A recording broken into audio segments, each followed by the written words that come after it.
Assalamualaikum warahmatullahi wabarakatuh. Perkenalkan, nama saya Dini Aryani, NIM 2021864 dari program studi PGSD kelas 1C. Kali ini kita akan belajar tentang sistem pada manusia. Sistem pada manusia dibagi menjadi 9 bagian, yaitu pertama, sistem rangka. Sistem rangka berfungsi untuk melindungi organ tubuh yang lunak dan mudah rusak. Tulang penyusun rangka manusia dibagi menjadi 3, yaitu tulang penyusun rangka tengkorak atau kranium, tulang penyusun rangka badan atau axial skeleton, dan tulang anggota gerak tubuh atau appendicular skeleton. Hubungan antar tulang disebut sendi. Ada 3 macam sendi, yaitu sendi mati, sendi kaku, dan sendi gerak. Beberapa penyakit yang berhubungan dengan sistem rangka yaitu osteoporosis dan rakitis. Sistem otot. Sistem otot merupakan alat gerak aktif karena mempunyai kemampuan untuk berkontraksi dan berelaksasi. Pada tubuh manusia terdapat 3 macam jaringan otot, yaitu otot rangka, otot polos, dan otot jantung. Agar otot tetap kuat dan lentur, maka otot perlu dilatih dengan melakukan peregangan dan pemanasan sebelum berolahraga. Sistem pencernaan. Sistem pencernaan yaitu proses pemecahan makanan dari molekul besar menjadi kecil agar mudah diserap oleh darah.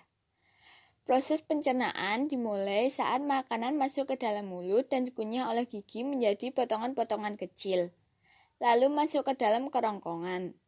Di kerongkongan, makanan didorong menuju lambung. Setelah diproses di lambung, makanan masuk ke usus halus, lalu usus besar, kemudian menuju anus.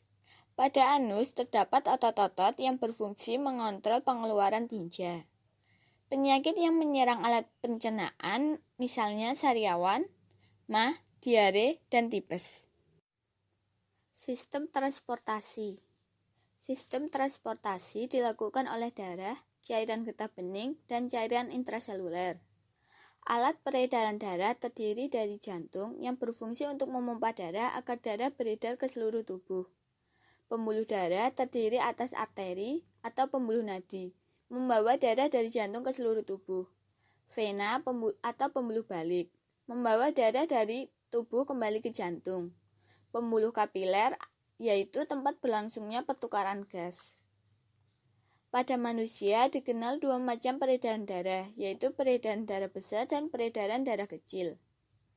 Beberapa penyakit yang berhubungan dengan alat peredaran darah, misalnya sakit jantung, tekanan darah tinggi, dan anemia. Sistem pernapasan. Sistem pernapasan yaitu proses pembebasan energi kimiawi yang terdapat pada makanan menjadi energi yang diperlukan untuk hidup. Sistem pernapasan dibagi menjadi 2, yaitu respirasi internal dan respirasi eksternal. Respirasi internal yaitu proses masuknya oksigen dari dalam darah ke jaringan dan keluarnya karbon dioksida dari jaringan ke dalam darah. Respirasi internal melalui 4 tahap, yaitu tahap glikolisis, tahap antara glikolisis dan sitoskrep, tahap sitoskrep, dan tahap sistem sitokrom.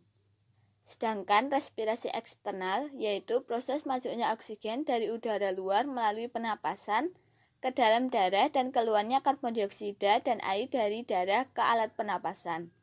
Respirasi eksternal dibagi menjadi 2, yaitu pernapasan perut dan pernapasan dada. Alat indera. Alat indera adalah alat tubuh yang digunakan sebagai reseptor. Adapun alat-alat indera yang ada pada tubuh manusia, yaitu indera pengecap, indera pembau, indera pendengaran, indera peraba pada kulit, dan indera penglihatan. Beberapa penyakit yang sering menyerang mata adalah rabun ayam, katarak, dan radang mata. Sistem urinaria. Sistem urinaria adalah mengeluarkan zat sisa metabolisme. Sistem urinaria terdiri dari 2 ginjal, 2 ureter, 1 vesikal urinaria, dan uretra. Pada ginjal terdapat 3 proses pembentukan urin, yaitu filtrasi glomerulus, reabsorpsi, dan augmentasi. Kelainan pada sistem urinaria misalnya diabetes insipidus, diabetes mellitus, albuminuria, dan uremia. Sistem koordinasi. Sistem koordinasi terdiri dari sistem hormon dan sistem saraf. Interaksi keduanya melibatkan sistem indera di dalam tubuh. Namun, sistem saraf sangat berperan dalam iritabilitas atau kemampuan menanggapi rangsang. Dalam sistem saraf terdiri atas 3 bagian, yaitu badan sel, berfungsi untuk menerima rangsang dari dendrit dan meneruskannya ke akson. Dendrit, berfungsi menerima dan mengantarkan impuls rangsang dari reseptor ke badan sel. Neurit, merupakan sel saraf panjang yang penjuluran sitoplasma badan sel. Sistem reproduksi. Sistem reproduksi adalah sebuah sistem organ dalam suatu organisme yang bekerja sama untuk tujuan reproduksi. Sistem reproduksi pada wanita. Sistem reproduksi pada wanita meliputi ovarium. Ovarium berbentuk oval, berukuran kecil, terletak di kedua sisi rahim, berfungsi menghasilkan ovum dan hormon estrogen serta hormon progesteron. Tuba Fallopi. Tuba Fallopi berbentuk seperti tabung kecil menghubungkan ovarium dengan uterus. Berfungsi sebagai jalur sel telur untuk bergerak dari ovarium ke rahim. Uterus atau rahim, yaitu rongga tempat berkembang embrio, berbentuk menyerupai buah pir. Vagina. Vagina dan serviks yaitu jalur yang menghubungkan mulut rahim ke bagian luar tubuh. Vagina dikenal juga sebagai jalan lahir. Sistem reproduksi pria. Sistem reproduksi pria meliputi penis.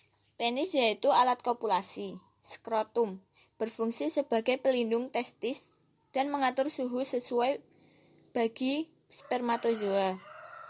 Testis, merupakan tempat sperma dan testosteron. Sekian yang dapat saya sampaikan. Apabila ada salah-salah kata yang kurang berkenan, saya mohon maaf. Sekian dari saya. Wassalamualaikum warahmatullahi wabarakatuh.